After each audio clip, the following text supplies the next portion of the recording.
السلام عليكم ورحمة الله.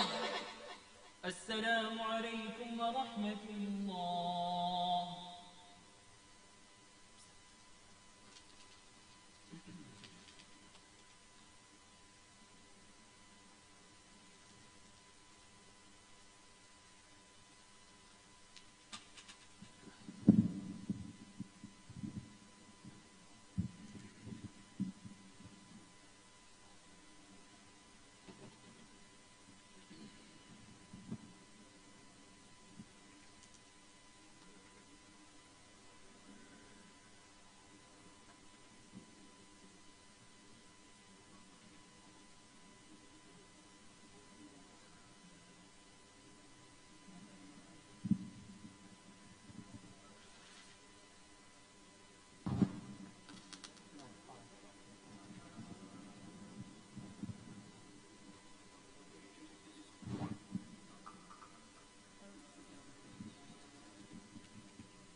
Bismillah wa salatu wa salamu ala Rasulillah wa ala alihi wa sahbihi wa man walah.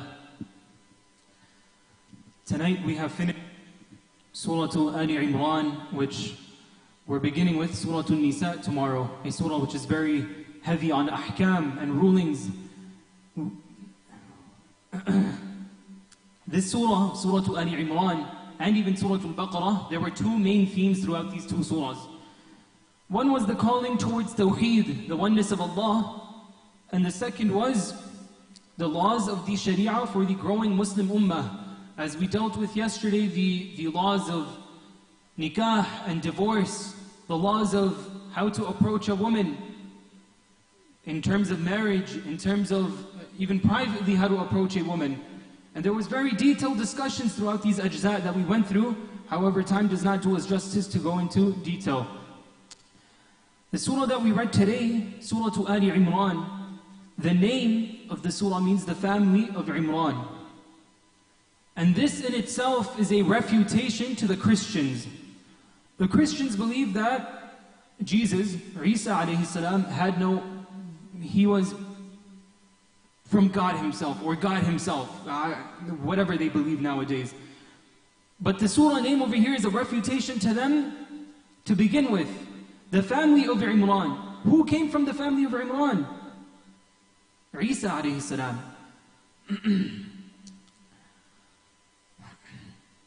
The grandfather of the Prophet Isa alayhi salam was Imran. And his grandmother was the wife of Imran radiallahu anhu. And his mother, Isa alayhi salam's mother, was Maryam alayhi salam.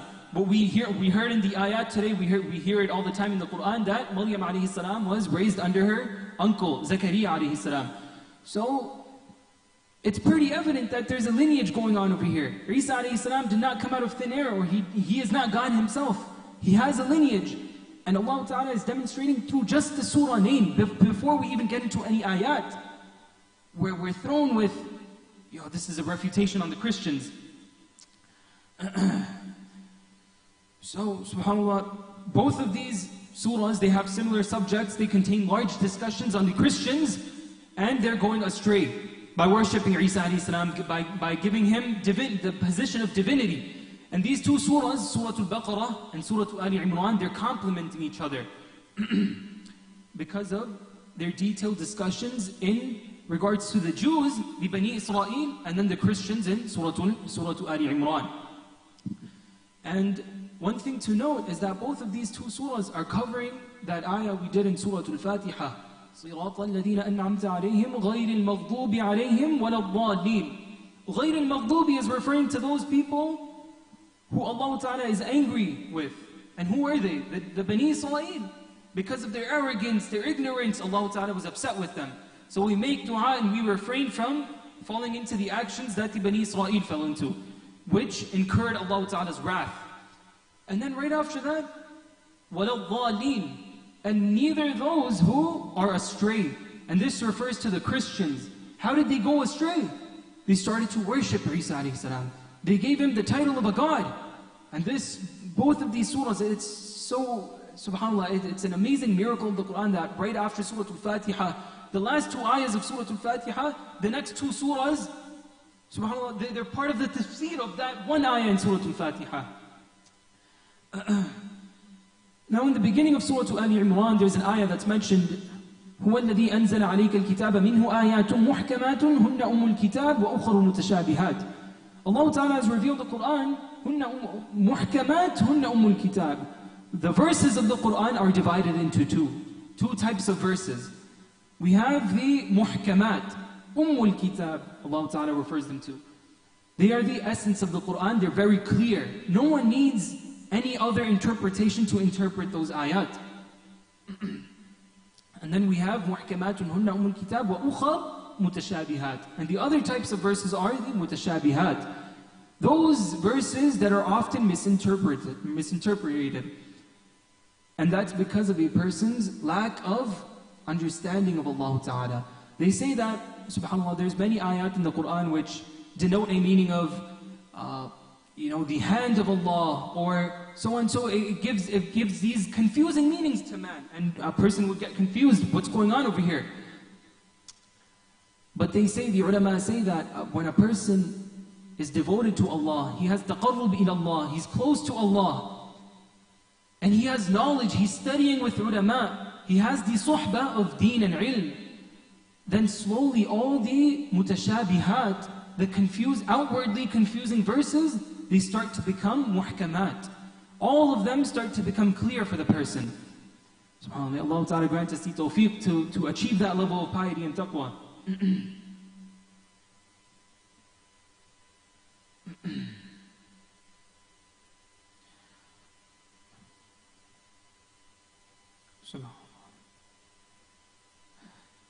Moving on towards the middle of the surah, we have to, move over some because time doesn't do us justice once again.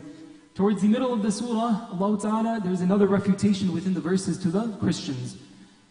It's very clear, Allah Ta'ala uses the word that was mentioned in the Bible for Makkah, which was Bakkah, the area around the Kaaba. إِنَّ أَوَّلَ بَيْتٍ وُضِعَ لِلنَّاسِ الَّذِي بِبَكَّةَ مُبَارَكًا وَهُدًى لِلْعَالَمِينَ. This is a clear refutation to the Christians, but how?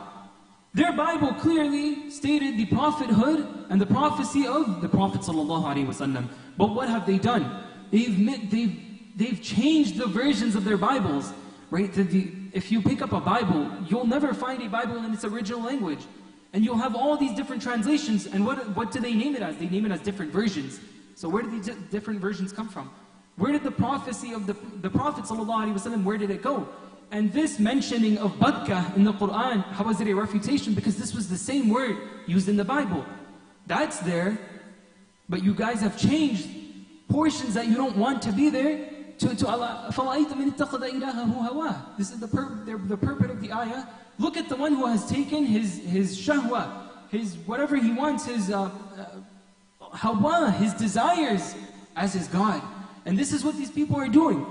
Can we change divine code? Something that's come from Allah Ta'ala, we cannot even think of changing it. The Prophet ﷺ was given such harsh words when وَلَوْ تَقَوَّلَ عَلَيْنَا بَعْضَ الْأَقَاوِيلِ لَأَخَذْنَاهُ مِنْهُ بِالْيَمِينِ ثُمَّ لَقَطَعْنَا مِنْهُ الْوَتِينَ. If the Prophet ﷺ thought of changing any words of the Quran, we would cut him from the jugular throat. The jugular vein would be cut off.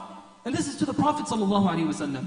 Now imagine someone like me or you, or these people who have changed their Bible, their words of God so many times. Where are they? They're nowhere near salvation. And this brings us to the concept of perennialism, thinking that the three Abrahamic religions are going to Jannah. That's not the case. Nowhere in Islam or Deen where it teaches us that just because you believe in Allah or you believe in one deity, you'll be going into Jannah. Especially when we're talking about the Christians and the Jews.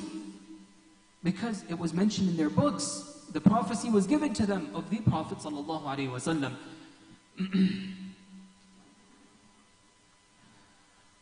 Then we go on to a beautiful ayah, and we'll end off with this inshaAllah. كُنْتُمْ خَيْرَ أُمَّةٍ أُخْرِجَتْ لِلنَّاسِ تَأْمُرُونَ بِالْمَعْرُوفِ وَتَنْهَوْنَ عَنِ الْمُنْكَرِ وَتُؤْمِنُونَ بِاللَّهِ. Allah Ta'ala is saying that there is a nation that has been taken out for the people. We have put down a nation, we have let down an ummah in this dunya. تَأْمُرُونَ بِالْمَعْرُوفِ وَتَنْهَوْنَ عَنِ الْمُنْكَرِ. You encourage people to do good, وَتَنْهَوْنَ عَنِ الْمُنْكَرِ, and you prevent them from doing evil. You prevent the munkarat. وَتُؤْمِنُونَ بِاللَّهِ, and they believe in Allah. Now we can all, subhanAllah, this is encouragement for all of us, no matter what our piety level is, how much ilm we have. It doesn't have to be that we're scholars and then we study 7 years, we become muftis and ulama, then we give advice to our brothers and sisters. No, if we know something, then what? كُنْتُمْ خَيْرَ أُمَّةٍ أُخْرِجَتْ لِلنَّاسِ تَأْمُرُونَ بِالْمَعْرُوفِ. You have to command your brothers and sisters with good. وَتَنْهَوْنَ عَنِ الْمُنْكَرِ. It applies to everyone, it's aam. It's not, this is only for the ulama, or this is only for the shuyukh in the masajid. It applies to everyone, it applies to me, it applies to you, it applies to the little kid over there. And at the ending of the ayah, Allah Ta'ala mentions, وَتُؤْمِنُونَ بِاللَّهِ, and you believe in Allah. And this is such an important factor in today's world. We befriend people who are not even Muslims to begin with sometimes. Where are they taking us with their deen? There's an ayah that was mentioned in the first juz, وَلَن تَرْضَىٰ عَنْكَ الْيَهُودُ وَلَا النَّصَارَىٰ حَتَّى تَتَّبِعَ مِلَّتَهُمْ.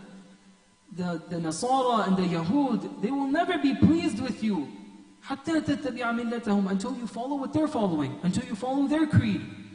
So befriending these sort of people, leaving the fiqh aside, there's even sin attached to befriending some of these people.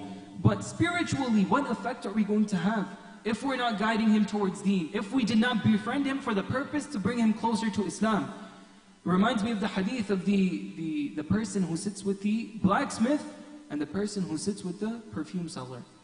The blacksmith leaves a disgusting smell on him. It leaves the atharat of all the iron and whatnot on his clothes. He leaves, feeling bad. And when he sits with the perfume seller, which is compared to the like of a good Muslim, he's either going to end up buying something from him, which means he's going to take something good from him, or he's going to end up getting his atharat, or he's going to be spiritually affected by this person. So may Allah Ta'ala grant us the tawfiq to act upon what has been said and preserve what has been mentioned from the summaries. Ameen ya Rabbil Alameen wa akhiru da'wana and alhamdulillahi Rabbil Alameen.